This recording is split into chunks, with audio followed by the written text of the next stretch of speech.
London's been the front line of the Omicron crisis.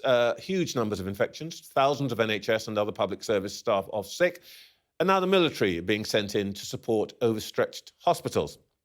But it's also where we might just be starting to see a glimmer of light at the end of the tunnel, with talk of us reaching or even getting past the peak of new cases and hospital admissions.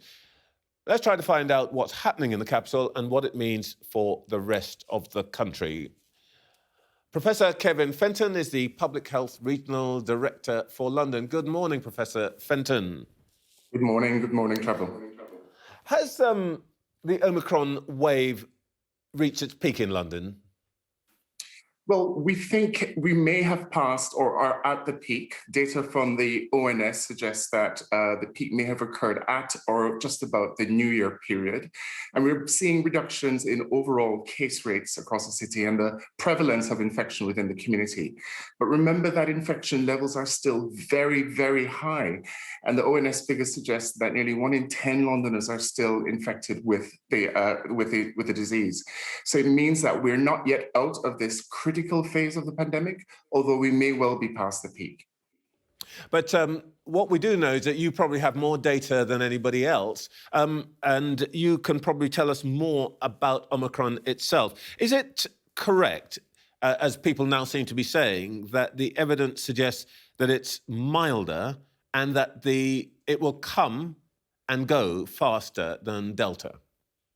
Yes, I mean, when we looked at the data from South Africa, we saw the sort of explosive growth and then the rapid reductions in infection. We're not yet seeing the rapid reductions in infection levels in the city. But what we have seen over the past few weeks is that as we've gone through the pandemic, we have seen significant numbers of people becoming infected, a lot of pressure on our general beds in hospitals across London, but thankfully less pressure on our ICU beds. And the reason we've seen that, Trevor, is because of the high levels of vaccination that we have across the city.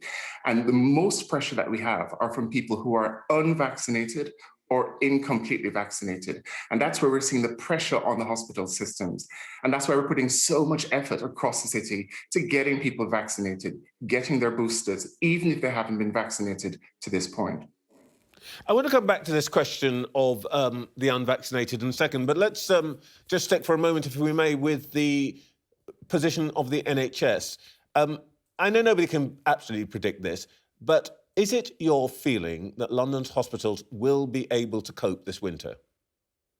Well, it certainly is our hope. We are seeing a slowing down in the rate of increase of patients with COVID being admitted to London hospitals, and that's really good news.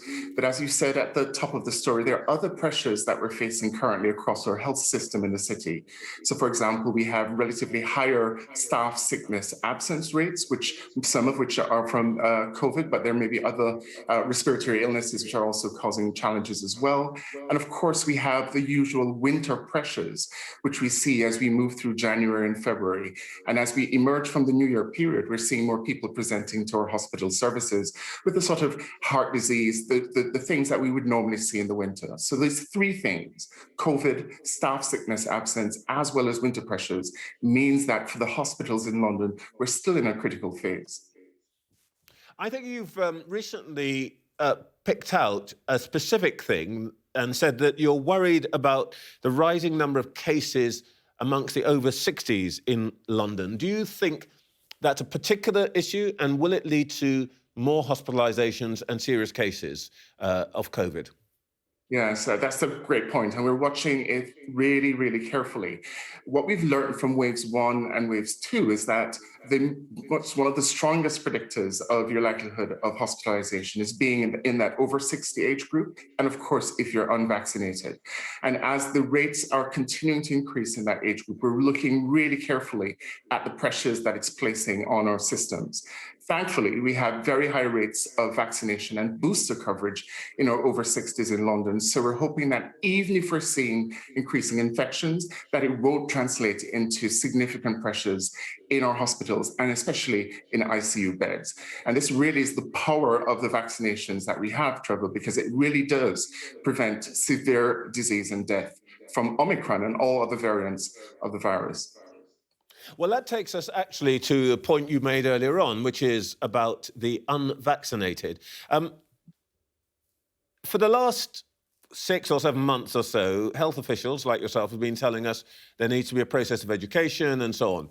Well, actually, what we're probably now seeing is that there is a hardcore of people who say, I know all about it, I just don't want to have it. I mean, Piers Corbyn, the leader of the anti-vax movement in London, is not an uneducated man. He's an astrophysicist and a PhD. He understands the science. He just doesn't want to have it. What is your plan to deal with those who are literally convinced, sincere anti-vaxxers?